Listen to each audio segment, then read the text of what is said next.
नमस्कार मंडळी। तर आम्ही तिघही तयार होऊन निघालेलो पालघरला। ट्रेनमध्ये बसलो आणि मस्त भेळीचा आस्वाद घेतला।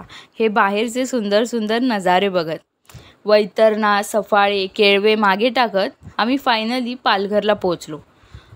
पालघरला पोहोचून रिक्षात बसलो आणि एका मसाले कंपनीचा शोध घेत होतो, ती म्हणजे केळवे मसाले कंपनी।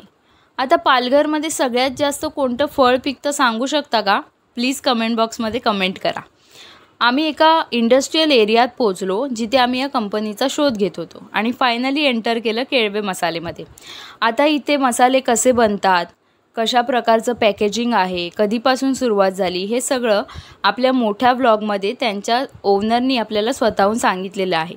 तर नक्की मोठा व्लॉग येईल तो बघा। असंच प्रेम दाखवत राहा, लाईक करा, शेअर करा, सबस्क्राईब करा आणि भेटूया नेक्स्ट शॉर्ट्समध्ये। Bye bye, take care.